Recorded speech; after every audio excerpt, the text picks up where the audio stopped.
ए एक रहस्यमयी आत्मा है जो हर दिन एक नए टीनेजर के शरीर में एक दिन के लिए समा जाती है। कहानी की शुरुआत होती है जब ए हाई स्कूल के लड़के जस्टिन स्मिथ के शरीर में जागता है। वह अपनी एक फोटो लेता है जैसा वह हर शरीर में करता है और रात 11 बजे और 11:05 के लिए टाइमर सेट करता है। जस्टिन की गर्लफ्रेंड रियानन है लेकिन वह उसे इग्नोर करता है। रियानन पूरी तरह से जस्टिन से प्यार करती है लेकिन जस्टिन उसके मैसेजेस का जवाब नहीं देता और अच्छा व्यवहार भी नहीं करता। उस दिन ए जस्टिन बनकर स्कूल जाता है और रियानन से मिलता है जो उससे माफी मांगती है कि उसने ज्यादा टेक्सटिंग की। जस्टिन कहता है कि कोई बात नहीं, उसे रिप्लाई करना चाहिए था, जो उसकी असली पर्सनालिटी से बिल्कुल अलग था। रियानन जस्टिन को कन्विंस करती है कि वह उसके साथ स्कूल स्किप करे ताकि वे ज्यादा समय साथ बिता सकें। दोनों चुपके से स्कूल से बाहर निकल जाते हैं। पूरा दिन दोनों के लिए मैजिकल होता है। वे कार में गाने गाते हैं, एक्वेरियम में साथ घूमते हैं, बीच पर खुशी से दौड़ते हैं और खूब मजे करते हैं। पार्क में चलते हुए रियानन अपने पिता की कुछ साल पहले हुई मैनिक एपिसोड के बारे में बताती है और कैसे उससे उनके रिश्ते पर असर पड़ा। उसे अच्छा लगता है कि जस्टिन उसकी फैमिली लाइफ में इंटरेस्ट ले रहा है। दिन के अंत में जब वे अलग होने वाले होते हैं, ए जस्टिन बनकर रियानन से कहता है कि कल आज जैसा नहीं होगा,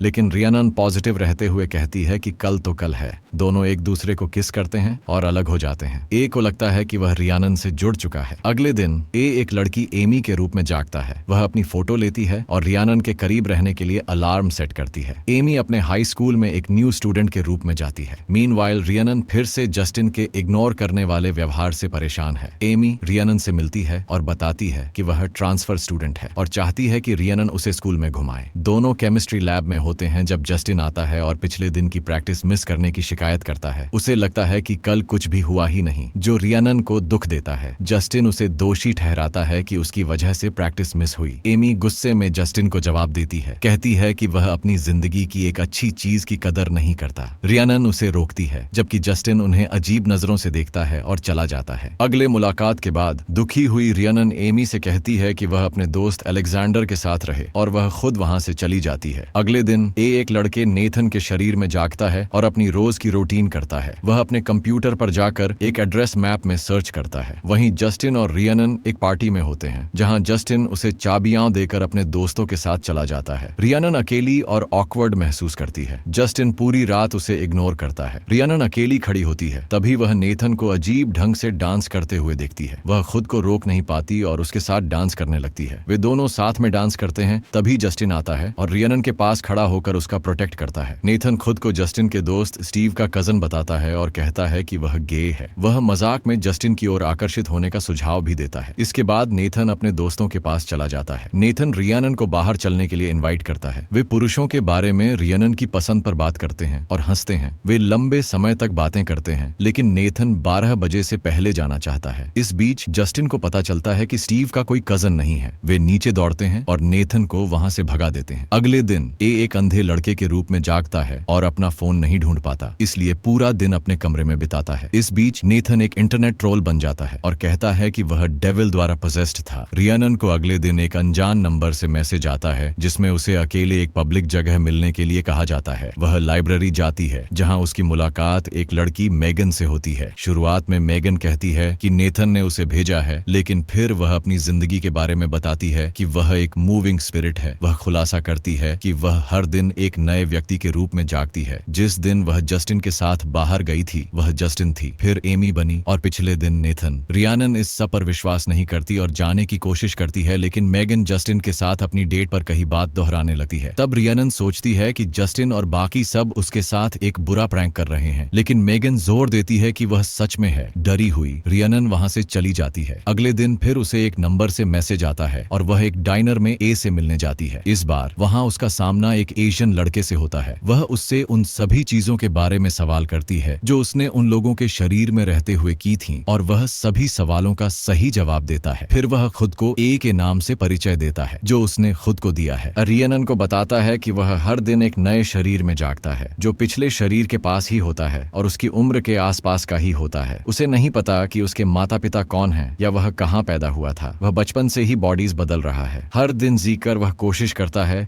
कि कोई निशान पीछे पीछे न छोड़े। फिर ए उसे अपना इंस्टाग्राम अकाउंट दिखाता है जहां वह उन सभी लोगों की फोटोज डालता है जिनके रूप में वह जगह है। रियनन अभी भी थोड़ी शंका में है, लेकिन धीरे धीरे उस पर विश्वास करने लगती है। वह खुद से सच पता करने के लिए निकलती है और नेथन से मिलने एक चर्च जाती है। नेथन दावा करता है कि उस दिन उसे किसी शैतान ने काबू में ले लिया था और उसे सिर्फ कुछ ही चीजें याद हैं। अगली सुबह जब वह जगा तब उसका फोन एक अजीब इंस्टाग्राम अकाउंट में लॉगिन था, लेकिन वो कहता है कि क्रेडेंशियल्स बदल दिए गए थे, इसलिए वह कोई भी फोटो डाउनलोड नहीं कर सका। अब रियनन को पूरा यकीन हो जाता है कि ए झूठ नहीं बोल रहा था। अगले दिन वह एक लड़की को हॉलवे में घूरते हुए देखती है और समझ जाती है कि वह ए है। वे दोनों बात करते हैं और वह नेथन के बारे में पूछती है। ए बताता है कि वह समय पर नेथन के घर नहीं पहुंच पाया था और जल्दी में शरीर छोड़ना पड़ा, इसलिए वह इंस्टाग्राम से लॉग आउट करना भूल गया। रियनन को अब लगता है कि ए ने उसके साथ गलत किया था जब उसने जस्टिन के रूप में उसे किस किया। ए माफी मांगता है और कहता है कि वह ऐसा सबके साथ नहीं करता, लेकिन रियनन के साथ उस दिन कुछ अलग ही महसूस हुआ था। उसी वजह से उसने रियनन को अपनी सच्चाई बताई। उसी दिन बाद में रियनन जस्टिन से मिलती है और पूछती है कि उस दिन उसे क्या याद है, लेकिन जस्टिन कहता है कि सब कुछ धुंधला है। फिर रियनन उससे उनके रिश्ते के बारे में सवाल करती है, लेकिन जस्टिन कुछ भी समझ नहीं पाता। अगले दिन ए एक काले लड़के जॉर्ज के शरीर में होता है। वह रियनन को लाइब्रेरी में मिलने बुलाता है और शुरुआत में मजाक करता है जैसे वह उसे पहचानता ही नहीं। फिर वे दोनों ए की जिंदगी पर बात करते हैं। अंत में वे एक बार फिर किस करते हैं। तभी जॉर्ज की ओवर प्रोटेक्टिव माँ वहां आकर रियनन को टोक देती है। रियनन वहां से अपनी कार में हंसते हुए निकल जाती है। अगले दिन ए को जब होश आता है तो वह खुद को रियनन के शरीर में पाकर चौंक जाता है। वह उत्साहित होकर बिस्तर से उठता है और खुद को शांत रहने के लिए कहता है। नहाते समय वह ध्यान रखता है कि रियनन के शरीर को न देखे। स्कूल में जस्टिन उसके पास आता है और उसे किस करने लगता है, जिससे ए घबरा जाता है। जब जस्टिन उसे अपने घर बुलाता है, ए उसके ऊपर भड़क उठता है और कहता है कि वह उसे समझता ही नहीं और न ही उसकी कदर करता है। ए मन ही मन सोचता है कि रियनन इस पर नाराज न हो जाए। स्कूल के बाद ए रियनन के पापा के स्टूडियो चला जाता है, जहां असली रियनन कभी नहीं जाती। वहां वह अपने पापा के साथ समय बिताता है और वो एक खूबसूरत पेंटिंग बनाते हैं उसकी। रात को ए सारी बातें एक नोट में लिखता है ताकि रियनन अगले दिन उसे पढ़ सके और फिर सो जाता है। अगली सुबह रियनन नोट पढ़ती है और खुद जाकर जस्टिन से ब्रेकअप कर लेती है। उसे अब यकीन हो गया है कि वह उसके लिए सही नहीं है। जस्टिन हैरान रह जाता है और गुस्से में उसे शुभकामनाएं देकर चला जाता है। फिर रियनन ए को कॉल करती है और बताती है कि उसने कभी कोई फैसला इतनी स्पष्टता से नहीं लिया। इसके बाद सीन बदलता है। रियनन और ए अब एक नए लड़के के रूप में जंगल में उसके मामा के केबिन की ओर ड्राइव करते हैं। वे पूरा दिन साथ बिताते हैं, बातें करते हैं, हंसते हैं। वे अगली बार फिर मिलने की योजना बनाते हैं, लेकिन ए को रात में उस लड़के को उसके घर छोड़ना होता है, इसलिए वह ट्रक लेकर चला जाता है। अगले दिन रियनन पूरा दिन उसका इंतजार करती है, लेकिन ए नहीं आता। अंत में वह अपनी माँ को कॉल करती है कि वह आकर उसे ले जाए। उसकी माँ 3 घंटे की ड्राइव करने पर गुस्सा होती है। अगले दिन ए खुद को माइकल नाम के एक लड़के के रूप में पाता है जिसे हॉलैंड उड़ान भरनी है। अगर वह वहां चला गया तो अगले शरीर के साथ वह वहीं का हो जाएगा और वापस नहीं आ पाएगा, इसलिए वह घर से भाग जाता है और रियनन को कॉल करता है कि वह आकर उसे बचाए। रियनन अपनी बहन की गाड़ी लेकर आती है और भागते समय गाड़ी का एक साइड मिरर तोड़ देती है। वह ए पर गुस्सा होती है कि उसने उसे केबिन में अकेला छोड़ दिया। ए उसे समझाता है कि वह कल एक ऐसी लड़की के रूप में जगा था जिसका फेफड़ों का प्रत्यारोपण हो रहा था, इसलिए वह न तो बाहर आ सका और न ही फोन इस्तेमाल कर सका। अगले दिन ए एक लड़की के शरीर में जागता है जिसका नाम है केल्सी, लेकिन ये दिन औरों से बहुत अलग था क्योंकि केल्सी आत्महत्या करने जा रही थी। रियनन उससे उसके घर पर मिलती है और दोनों देखते हैं कि उसने सब कुछ पहले से प्लान कर रखा है। केल्सी के पापा सुबह 5 बजे घर लौटने वाले हैं और अगर ए उससे पहले उसके शरीर से चला गया तो शायद वह अपनी जान ले ले। रियनन चाहती है कि ए उसके शरीर में तब तक रहे जब तक उसके पापा वापस न आ जाएं, ताकि उसे मदद मिल सके। ए को यकीन नहीं कि वह कितना देर रुक सकता है, लेकिन फिर भी कोशिश करता है। घड़ी में 11:49 बजते हैं और ए अब भी केल्सी के शरीर में है। कुछ देर बाद उसके पापा घर आते हैं और ए उनसे कहता है कि केल्सी को मदद चाहिए। ए और रियनन बहुत खुश होते हैं कि उन्होंने किसी की जिंदगी बचा ली। अगले दिन ए रियनन की क्लासमेट अलेक्जेंडर के शरीर में जागता है। दिन भर ए अलेक्जेंडर की अच्छाइयों की तारीफ करता है। रियनन चाहती है कि ए अलेक्जेंडर के शरीर में कुछ दिन और रहे, जैसे उसने केल्सी के लिए किया था, ताकि वे ज्यादा समय साथ बिता सकें। ए थोड़े हिचकिचाते हुए मान जाता है और अलेक्जेंडर के रूप में अगले कुछ दिन बिताता है। वह अलेक्जेंडर की प्राइवेट लाइफ में पूरी तरह घुस जाता है, यहाँ तक कि उसकी माँ की कॉल्स भी नहीं उठाता ताकि रियनन के साथ समय बिता सके। उसी दिन अलेक्जेंडर का बर्थडे होता है और उसका परिवार उसके लिए सरप्राइज प्लान करता है, लेकिन ए पूरे दिन उन्हें इग्नोर करता है। बाद में ए को बुरा लगता है और वह वह अलेक्जेंडर की माँ से माफी मांगता है। ए फैसला करता है कि अगली सुबह वह उसका शरीर छोड़ देगा और रियानन को सब बता देगा। अगले दिन वह रियानन के लिए एक खूबसूरत डिनर सेट करता है। खाने के दौरान ए कहता है कि अब वह अलेक्जेंडर नहीं रहेगा, क्योंकि वह किसी और की जिंदगी छीन कर नहीं जीना चाहता। वह उसे समझाता है कि वे हमेशा के लिए साथ नहीं रह सकते, इसलिए वह चाहता है कि रियानन अलेक्जेंडर के साथ आगे बढ़े, क्योंकि वह एक अच्छा इंसान है और रियानन के लिए सही भी। ये सुनकर रियानन समझ जाती है कि ये उनकी आखिरी रात साथ है। फिर दोनों एक दूसरे के साथ डांस करते हैं, बातें करते हैं और आखिरी कुछ घंटे अलेक्जेंडर के बिस्तर पर एक दूसरे के पास लेटे बिताते हैं। अगली सुबह एक अमीर ब्लैक लड़की केटी के शरीर में जागता है और उसकी कार में बैठकर दूर निकल जाता है। दूसरी ओर रियानन स्कूल में अलेक्जेंडर से मिलती है। वह उसकी स्माइल की तारीफ करता है और दोनों साथ साथ क्लास की ओर चल देते हैं। मूवी का आखिरी सीन सेंट्रल पार्क में होता है, जहां ए इंस्टाग्राम पर एक वीडियो पोस्ट करता है, एक नए इंसान के रूप में जिंदगी को एंजॉय करते हुए। अपने निस्वार्थ प्रेम की वजह से ए रियानन की जिंदगी से दूर चला जाता है, ताकि वह किसी ऐसे इंसान के साथ खुश रह सके जो हर दिन उसके साथ हो सके।